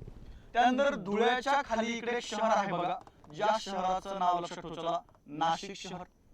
त्यानंतर नाशिक ते ठाणे इथं पण तुम्हाला घाट पाहायला मिळतो. नाशिक ते काय बघा ठाणे. ठाण्याच्या खाली जर आपण आलो या ठिकाणी मुंबई शहर आहे. मुंबईच्या खाली आपण जर गेलो बघा रायगड शहर आहे. कोणतं बोललं रायगड. रायगडच्या खाली त्या ठिकाणी महाड नावाचं शहर आहे. कोणतं बोललं महाड. घाट बघा कशा आहेत आता. सरळ आपण जर बघितलं बघा या ठिकाणी मुंबई आहे. नंतर आपण जर बघितलं बघा मुंबई ते आपण इथं जर आलो तर कल्याण नावाचं शहर आहे बघा. कोणतं कल्याण. आणि जर तुम्ही इथं आले बघा तर अहमदनगर नावाचं शहर आहे. कोणतं अहमदनगर. काय बोलतो माझ्या बोलण्याकडे लक्ष द्या. त्यानंतर या भागामध्ये बघा पुणे शहर आहे. कोणतं पुणे. या भागात आपण जर आलो बघा तर या ठिकाणी बारामती नावाचे शहर आहे. पुण्याच्या खाली आपण जर आलो बघा या ठिकाणी सातारा नावाचे शहर आहे.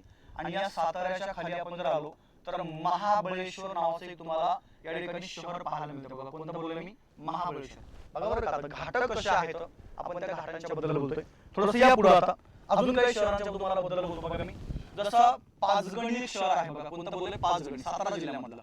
आता पाचगणी बद्दल आपण जर बोललो तर पाचगणी ते इकडं शहर आहे बघा वाई. या दोन शहरांच्या मध्ये तुम्हाला घाट पाहायला मिळेल. त्यानंतर अजून आपण जर बघितलं बघा कराड नावाचं शहर आहे. कराड ते चिपळूण या दोन शहरांच्या मध्ये एक तुम्हाला त्या ठिकाणी घाट पाहायला मिळतो बघा कराड ते चिपळूण मध्ये. त्यानंतर कराडच्या खाली जर आपण आलो बघा रत्नागिरी नावाचं शहर आहे. कोणतं रत्नागिरी. रत्नागिरीच्या खाली जर आपण आलो बघा या ठिकाणी सिंधुदुर्ग नावाचं शहर आहे. कोणतं बोललो मी सिंधुदुर्ग.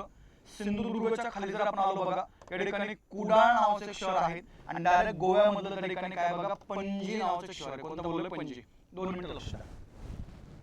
चिपळूणच्या खाली जर तुम्ही गेले बघा इथं कोल्हापूर नावाचं शहर आहे. कोणतं बोललो मी कोल्हापूर. आता काय बोलतो लक्ष द्या बरं का. मग रत्नागिरी ते कोल्हापूर मध्ये घाट आहे. सिंधुदुर्ग ते कोल्हापूर मध्ये घाट आहे. कुडाळ ते कोल्हापूर मध्ये घाट आहे. आणि कोल्हापूर ते पणजी इथं पण तुम्हाला घाट पाहायला मिळतो. आणि अजून एक लक्षात ठेवा सावंतवाडी एक गाव आहे. ओके सावंतवाडी. आणि डायरेक्ट कर्नाटक राज्यामधलं बेळगाव इथं एक गाव आहे बघा. म्हणजे सावंतवाडी ते बेळगाव इथं पण तुम्हाला घाट या ठिकाणी पाहायला मिळतो. आता या पुन्हा पाठीमागं काय बोलतो माझ्या बोलण्याकडे लक्ष द्या. घाटांची डायग्राम तुमची क्लिअर पाहिजे बघा. काय सांगतोय, धुळे ते संभाजीनगर मध्ये घाट आहे बघा. सरळ सरळ काय सांगतो मी, धुळे ते त्या ठिकाणी संभाजीनगर मध्ये घाट आहे. त्यानंतर संभाजीनगर ते अहमदनगर मध्ये तुम्हाला एक घाट पाहायला मिळतो. काय बोलतोय, त्यानंतर धुळे ते नाशिक मध्ये घाट आहे, नाशिक ते ठाणे मध्ये घाट आहे. त्यानंतर मुंबई ते नाशिक मध्ये घाट आहे, मुंबई ते कल्याण, कल्याण ते अहमदनगर मध्ये घाट आहे. ओके, लक्ष द्या काय बोलतोय. त्यानंतर बघा मुंबई ते पुणे मध्ये घाट आहे, पुणे ते रायगड मध्ये घाट आहे, पुण्यावरनं ताम्हाणीले घाट आहे, पुण्यावरनं साताऱ्याला घाट आहे बघा, पुणे सातारा, पुणे ते बारामती घाट आहे, महाड ते महाबळेश्वर एक घाट आहे. अरे समजते काय चाललंय, हे तुम्हाला घाट जर परीक्षेमध्ये विचारले तर सरळ सरळ तुम्हाला या घाटांची माहिती या ठिकाणी देता येणं आवश्यक आहे. आता काय सांगतोय, घाटांची नावं लक्षात ठेवू. चला बघा काय सांगत होता. चलो मग धुळे ते नाशिक मध्ये जो घाट आहे त्या घाटाचं एक नाव आहे बघा, ज्याला आपण नाव देऊया त्या ठिकाणी लळिंग घाट. कोणता बोललोय मी, लळिंग घाट. त्यानंतर नाशिक ते ठाणे मध्ये घाट आहे बघा, ज्या घाटाचं नाव त्या ठिकाणी शिरघाट. नाशिक ते मुंबई मध्ये घाट आहे, ज्याला आपण थळघाट म्हणूया किंवा आपण त्याला कसारा घाट पण म्हणतो बघा. काय बोललं, कसारा. मुंबई ते कल्याण किंवा कल्याण ते अहमदनगर, इथं सरळ सरळ या महामार्गावरती किंवा या मार्गावरती एक घाट आहे, ज्या घाटाचं नाव लक्षात ठेवा. या ठिकाणी आपण त्याला माळशेज घाट म्हणूया. कोणता बोललो बघा, माळशेज घाट. म्हणजे सरळ मुंबई ते कल्याण किंवा कल्याण ते अहमदनगर किंवा डायरेक्ट मुंबई ते अहमदनगर घाट कोणता, माळशेज घाट. यापुढे मुंबई ते पुणे एक घाट आहे बघा, ज्या घाटाचं नाव लक्षात ठेवा, बोरघाट. पुणे ते रायगड एक घाट आहे, आपण त्याला ताम्हाणी घाट म्हणूया. कोणता बोललो बघा, ताम्हाणी. त्यानंतर पुणे ते महाड एक घाट आहे, ज्याला आपण त्या ठिकाणी वरंदा घाट म्हणूया. कोणता बोललो, वरंदा. त्यानंतर पुणे ते सातारा इथं जर तुम्ही गेले बघा, इथे घाट आहे, ज्या घाटाचं नाव लक्षात ठेवा, आपण त्याला खंबाटकीचा घाट म्हणूया. कोणता बोललोय मी, खंबाटकीचा घाट, खंबाटकीचा घाट, खंबाटकी. पुणे ते बारामती घाट आहे बघा, ज्या घाटाचं नाव लक्षात ठेवा, दिवा घाट. त्यानंतर महाड ते महाबळेश्वर एक घाट आहे, ज्याला आपण पारघाट म्हणूया किंवा वेगळ्या भाषेमध्ये अजून त्याचे दोन नाव आहेत, पारघाट किंवा आपण त्याला त्या ठिकाणी आंबे नळीचा घाट म्हणूया. कोणता बोललोय मी, आंबे नळीचा घाट. हे काय बोलतो लक्षात करे. आता या थोडस पुढे अजून चला. आता अहमदनगर ते संभाजीनगर मध्ये घाट आहे बघा, ज्या घाटाचं त्या ठिकाणी नाव लक्षात ठेवा, आपण त्याला करंजी घाट म्हणूया. काय बोललो बघा, करंजी घाट. नाव तुमची त्या ठिकाणी क्लिअर असणं आवश्यक आहे, करंजी घाट. त्यानंतर आपण थोडंसं पुढे गेलो बघा, संभाजीनगर वरनं जर तुम्ही इकडे थोडंसं खाली म्हणजे आता वरती जावं लागेल आपल्याला, थोडंसं मी इकडे आलोय, ठीक आहे. संभाजीनगर वरनं जर तुम्ही त्या ठिकाणी जळगावला गेले बघा, पुढे बोललोय मी जळगावला, तर जळगाव संभाजीनगर ते जळगाव इथं पण त्या ठिकाणी तुम्हाला घाट पाहायला मिळतो, ज्या घाटाचं नाव लक्षात ठेवा, आपण ज्याला त्या ठिकाणी चौक्याचा घाट म्हणूया. कोणता बोललो बघा, चौक्याचा घाट. नाव तुमचे घाटाचे जर परीक्षेमध्ये जर विचारले तर हे नाव या ठिकाणी तुमचे क्लिअर असणं आवश्यक आहे. सरळ सरळ धुळे ते नाशिक मध्ये लळिंग घाट आहे, नाशिक ते ठाणे मध्ये शिरघाट आहे, नाशिक ते मुंबई मध्ये थळ किंवा कसारा घाट आहे, मुंबई ते कल्याण किंवा कल्याण ते अहमदनगर मध्ये आपण जर बघितलं तर माळशेज घाट आहे. त्यानंतर बघा मुंबई ते पुणे मध्ये बोरघाट आहे, पुणे ते रायगड मध्ये ताम्हाणी घाट आहे, पुणे ते महाड मध्ये वरंदा घाट आहे, पुणे ते बारामती मध्ये दिवा घाट आहे, पुणे ते सातारा मध्ये खंबाटकी आहे आणि महाड ते महाबळेश्वर मध्ये पारघाट किंवा अजून एक नाव लक्षात ठेवा, कोणता बघा, आंबेनळीचा घाट तुम्हाला या ठिकाणी सांगता येणं आवश्यक आहे. त्यानंतर या पुढे बघा, आता पाचगणी ते वाई मध्ये एक घाट आहे, ज्या घाटाचं नाव लक्षात ठेवा, आपण त्याला नाव देऊया पसरणीचा घाट. कोणता बोललो मी, पसरणी. कराड ते चिपळूण मध्ये घाट आहे बघा, ज्या घाटाचं नाव लक्षात ठेवा, आपण ज्याला कुंभर्लीचा घाट म्हणूया. कोणता बोललोय, कुंभर्ली. रत्नागिरी ते कोल्हापूर मध्ये घाट आहे, ज्या घाटाचं नाव लक्षात ठेवा, आंबा घाट. कोणता, आंबा. कोल्हापूर ते सिंधुदुर्ग मध्ये रामघाट आहे, कोल्हापूर ते कुडाळ मध्ये हनुमंते नावाचा घाट आहे बघा. कोणता बोललोय, हनुमंते. आणि कोल्हापूर ते पणजी मध्ये एक घाट आहे बघा, ज्या घाटाचं नाव लक्षात ठेवा, फोंडा घाट. आणि सावंतवाडी ते बेळगाव मध्ये एक घाट आहे बघा, ज्या घाटाचं नाव लक्षात ठेवा, आंबोली घाट. संपला विषय. आता मला सांगा, एवढं जर आपण खतरनाक पद्धतीने इथं तुमचं मी घेतोय, आता काय राहिलंच नाही पुरांनो, समजते का. म्हणजे हे नावाला फर्स्ट आहे फक्त, आपण डिटेल्स मध्ये चाललोय सगळं. हे एवढे जर तुम्हाला घाट या ठिकाणी जर परीक्षेमध्ये विचारले आणि तुम्हाला प्रॉपर जर ते सांगता आले तर माझ्या मते तुमचा कोणताच प्रश्न या ठिकाणी चुकता कामा नाही म्हणजे नाही. ओके चला या इकडे. आता मी तुम्हाला काय सांगितलं बघा, महाराष्ट्राचा प्राकृतिक भूगोल आपण पूर्णपणे फर्स्ट ट्रॅक मध्ये पाहिलेला आहे. सरळ मी तुम्हाला महाराष्ट्र पठाराबद्दल या ठिकाणी माहिती सांगितली. ओके म्हणजे हे 3 डिपार्टमेंट आपले झाले. तर आपण कोकणातले सर्व भूरूप बघितले, इथं शिखर घाट बघितलं. आता आपण महाराष्ट्र पठाराकडे आपल्याला यायचंय. महाराष्ट्र पठारामध्ये पुन्हा 2 प्रकारचे भूरूप, पठार आणि काय बघा डोंगर किंवा टेकड्या. आता तुम्ही लक्ष द्या. आपण काय करू बघा, आता सरळ या ठिकाणी आपण जर बघितलं तर महाराष्ट्र पठाराबद्दल बोलत असताना आता मी तुम्हाला मगाशी बोलले पठार कशाला म्हणायचे. ओके पठार म्हणजे पर्वताचा अरुंद भाग, त्याला आपण काय म्हणतो बघा पठार म्हणतो. मग आता महाराष्ट्रामध्ये संपूर्ण महाराष्ट्रामध्ये तुम्हाला भरपूर सारे पठार पाहायला मिळतील. मग परीक्षेमध्ये तुम्हाला प्रश्न कसा असतो बघा, कोणतं पठार कोणत्या जिल्ह्यामध्ये आहे द्या लक्षात. कोणतं पठार कोणत्या जिल्ह्यामध्ये आहे. एक आहे बघा तुमचं पाचगणीचं पठार. कोणतं बोलले पाचगणी. म्हणजे काय करा बघा, डायरेक्ट 2 कॉलम करा. एक आहे पठार आणि इकडल्या कॉलम मध्ये काय बघा त्या पठाराचा तुम्हाला जिल्हा सांगता आला पाहिजे, जिल्हा कोणता आहे. तुमच्या आता लक्ष द्या. एक आहे बघा तुमच्या जर एकाने पाचगणीचं पठार, पाचगणी. पाचगणीच्या नंतर आपण जर बघितलं बघा महाबळेश्वरचं पठार पण तुम्हाला त्या ठिकाणी पाहायला मिळतं, महाबळेश्वर. त्यानंतर पुढचा आहे बघा तुमच्या ठिकाणी कास पठार. कोणतं कास. या कासच्या नंतर आपण जर बघितलं बघा औंध पठार आहे. कोणता औंध.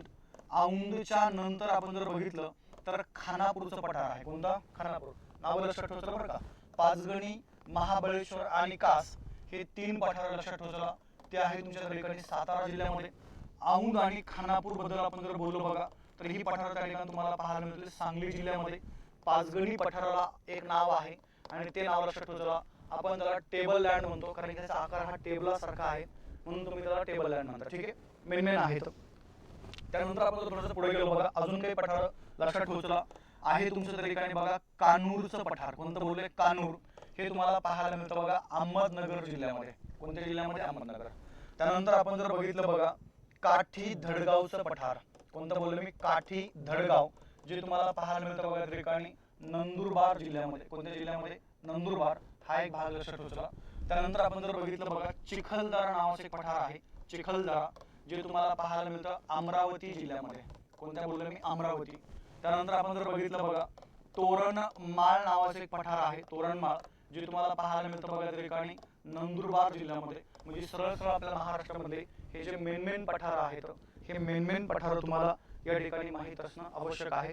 त्यानंतर आता सेकंड महाराष्ट्रामध्ये आपण जर गेलो बघा काही महत्त्वाचे डोंगर आहेत, डोंगर आपण ज्याला म्हणूया, किंवा काही महत्त्वाच्या टेकड्या आहेत. ह्या तुम्हाला बऱ्याचदा परीक्षेमध्ये विचारल्या गेल्यात. कोणता डोंगर कोणती टेकडी कोणत्या जिल्ह्यामध्ये द्या लक्ष इकडं बघा. जर आपण अजिंठा बद्दल जर बोललो बघा अजिंठा, तर अजिंठा डोंगर तुम्हाला सांगावं लागेल कोणत्या जिल्ह्यामध्ये आहे त्या ठिकाणी संभाजीनगर जिल्ह्यामध्ये. 2 मिनिट लक्ष द्या. मी एकदा नावं सांगतो सगळे तुम्हाला. त्यानंतर आपण जर बघितलं बघा अजिंठ्याच्या नंतर सरळ जांबुवंत डोंगर आहे. हा पण त्या ठिकाणी काय करा बघा लक्षात ठेवण्याचा प्रयत्न करायचा. जांबुवंत. जांबुवंताच्या नंतर आपण जर बघितलं बघा शुक्राचार्य हा तुम्हाला एक डोंगर बऱ्याचदा परीक्षेमध्ये येतो बघा. त्यानंतर आगाशिवचा डोंगर आहे. कोणता बोललो मी आगाशिव, तो एक लक्षात ठेवायचा आगाशिवचा डोंगर.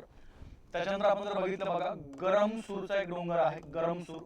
त्यानंतर हरणखुरी, काय बोललो मी हरणखुरी, हा एक डोंगर तुम्हाला बऱ्याचदा परीक्षेमध्ये आतापर्यंत विचारला गेला. नेमकं कोणत्या जिल्ह्यामध्ये आहे ते एक तुम्हाला या ठिकाणी माहित असणं आवश्यक आहे बघा. हरणखुरीचा डोंगर. त्यानंतर 2 नंबर आहे बघा त्याच्या पुढचा हस्तीचा डोंगर. कोणता हस्ती, नाव लक्षात ठेवायचं. कोणता बोललो त्या ठिकाणी हस्तीचा डोंगर. त्याच्यानंतर आपण जर बघितलं बघा ज्योतिबाचा डोंगर, तोही तुम्हाला या ठिकाणी माहित असणं आवश्यक आहे. ज्योतिबाचा डोंगर हा एक मेन आहे जो तुम्हाला बऱ्याचदा परीक्षेमध्ये विचारला जातो बघा. त्यानंतर रावण देवचा डोंगर, तो एक आहे आपल्यासाठी महत्वाचा. त्यानंतर बालाघाटचा डोंगर, तो एक तुम्हाला बऱ्याचदा परीक्षेमध्ये विचारला गेलेला आहे. मेन डोंगर आहेत महाराष्ट्रामध्ये, मेन टेकड्या आहेत, ते एक त्या ठिकाणी लक्षात ठेवण्याचा काय करा बघा या ठिकाणी प्रयत्न करत चला. आता अजिंठा डोंगर तुम्हाला संभाजीनगरमध्ये पाहायला मिळेल. जांबुवंत डोंगर आहे त्या ठिकाणी जालना जिल्ह्यामध्ये. शुक्राचार्याचा डोंगर तुम्हाला पाहायला मिळतो बघा त्या ठिकाणी सांगली जिल्ह्यामध्ये. आगाशिवचा डोंगर त्या ठिकाणी तुम्हाला पाहायला मिळतो बघा या ठिकाणी सातारा जिल्ह्यामध्ये. गरमसूरचा डोंगर आहे त्या ठिकाणी नागपूर जिल्ह्यामध्ये. हरणखुरीचा डोंगर आपण जर बघितलं बघा तर तो तुम्हाला पाहायला मिळतो या ठिकाणी गोंदिया जिल्ह्यामध्ये. कोणत्या बोलले गोंदिया भंडारा त्या साईडला. हस्तीचा डोंगर आहे त्या ठिकाणी जळगाव जिल्ह्यामध्ये. कोणता बघा जळगाव. ज्योतिबाचा डोंगर आपण जर बघितलं तर तो आहे बघा त्या ठिकाणी कोल्हापूर जिल्ह्यामध्ये. रावण देवचा डोंगर आहे या ठिकाणी वर्धा जिल्ह्यामध्ये. आणि बालाघाटचा डोंगर तुम्हाला पाहायला मिळतो बघा या ठिकाणी बीड जिल्ह्यामध्ये.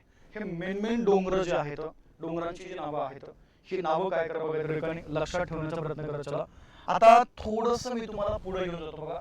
IMP डोंगर, आता हे तुम्हाला कन्फर्म म्हणजे कन्फर्म लक्षातच ठेवायचे. तर कसे बघा, एक डोंगर आहे महाराष्ट्रामध्ये, चिरोलीचा डोंगर. कोणता बोलले? चिरोली. चला दुसरा आहे बघा चिकीमाला, चिरोली आणि काय त्या ठिकाणी चिकीमाला. त्यानंतर पुढचा आहे तुमचा चिकोडी, चिकोडीचा डोंगर. त्याच्यानंतर आहे बघा चिरोडीचा डोंगर. आता किती कन्फ्युजन झालं आपलं, चिरोली, चिकीमाला, चिकोडी, चिरोडी, किती कन्फ्युजन आहे. त्यानंतर अजून जर तुम्ही गेले बघा चिंचोलीचा डोंगर. कोणता बोलले? चिंचोली. आणि अजून एक लक्षात ठेवा चिंचगडचा डोंगर. म्हणजे या ठिकाणी कन्फ्युजन किती वाढत चाललंय आपलं. म्हणजे ची या शब्दावरून काही डोंगर तुम्हाला महाराष्ट्रामधले जर विचारले तर बघा चिरोली नावातच आहे ते गड चिरोली, कारण या नावाचा जिल्हाच आहे, बरोबर आहे. चिरोली गड चिरोली नावातच आहे ते, चिरोली गड चिरोली. चिकीमाला पण लक्षात ठेवतो तुम्हाला गडचिरोलीमध्ये पाहायला मिळते. चिकोडी डोंगर तुम्हाला पाहायला मिळेल बघा त्या ठिकाणी कोल्हापूर जिल्ह्यामध्ये. कोणत्या जिल्ह्यामध्ये? कोल्हापूर. चिरोडी बद्दल आपण जर बोललो बघा तर चिरोडीचा डोंगर हा त्या ठिकाणी अमरावती जिल्ह्यामध्ये आहे. त्यानंतर चिंचोलीचा डोंगर त्या ठिकाणी तुम्हाला बीड जिल्ह्यामध्ये पाहायला मिळेल. आणि चिंचगड बद्दल आपण जर बोललो बघा तर चिंचगडचा डोंगर हा तुम्हाला या ठिकाणी गोंदिया जिल्ह्यामध्ये पाहायला मिळेल. म्हणजे असे कन्फ्युजन करणारे जर डोंगराची नावं जर तुम्हाला विचारली तर ही नावं त्या ठिकाणी तुम्हाला सांगता येणं आवश्यक आहे. बऱ्याचदा परीक्षेमध्ये या कन्फ्युजन करणाऱ्या डोंगरावरती तुम्हाला परीक्षेमध्ये प्रश्न विचारला जातो. अजून काही मुद्दे आहेत बघा. आपल्या महाराष्ट्रामध्ये काही देवीचे डोंगर आहेत बघा. देवी म्हणजे त्या डोंगरावरती देवीचे मोठमोठे मंदिर आहेत. मग त्या डोंगरालाच आपण काय केलं बघा, देवीचं नाव दिले. जसं बघा आपण जर बघितलं तर इथं एक मोहोटा देवीचा डोंगर तुम्हाला आपल्या महाराष्ट्रामध्ये पाहायला मिळतो बघा. कोणता? मोहोटा देवी. त्यानंतर 2 नंबर आपण जर बघितलं बघा तर पोहरा देवी हा एक मोठा डोंगर त्या ठिकाणी तुम्हाला पाहायला मिळतो, पोहरा देवी. त्यानंतर 3 नंबर आहे बघा वणी देवी.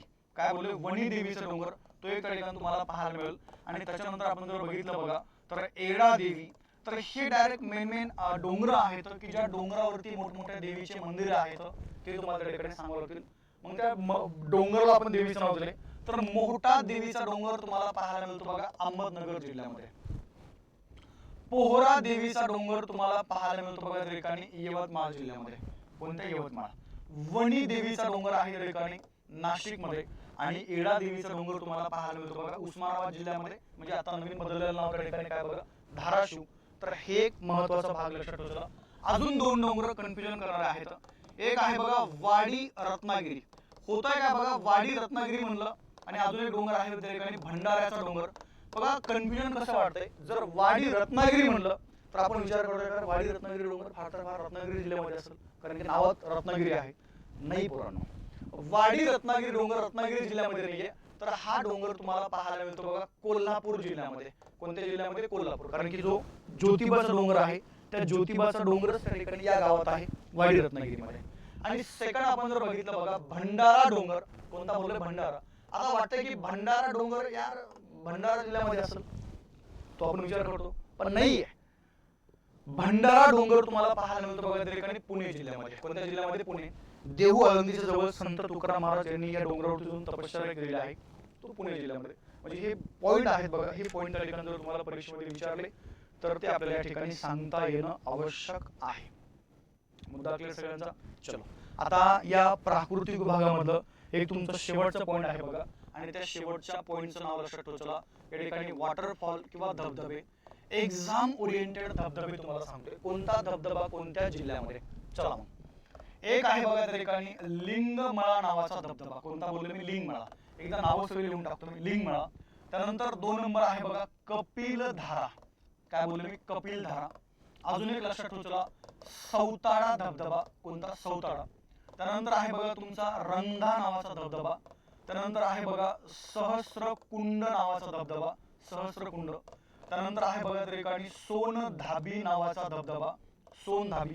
तसे महाराष्ट्रामध्ये भरपूर आहेत, पण आपण एक्झाम ओरिएंटेड बद्दल या ठिकाणी बोलतो बघा, सोनधाबी. त्याच्यानंतर आपण जर बघितलं बघा आंबोली धबधबा. कोणता बोललो मी? आंबोली. त्यानंतर सावळे साद नावाचा धबधबा, सावळे साद. हे काय करा बघा, थोडेसे लक्षात ठेवण्याचा प्रयत्न करायचा. अजून त्या ठिकाणी आहे तुमचा रामतीर्थ नावाचा धबधबा. कोणता? रामतीर्थ.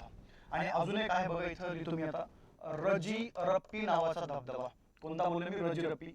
माझ्या मते आपल्याला परीक्षेला वारंवार बोललो मी, एवढेच तुम्हाला धबधबे बऱ्याचदा विचारले गेले. तर बघा, लिंगमळा धबधबा तुम्हाला पाहायला मिळतो बघा सातारा जिल्ह्यामध्ये.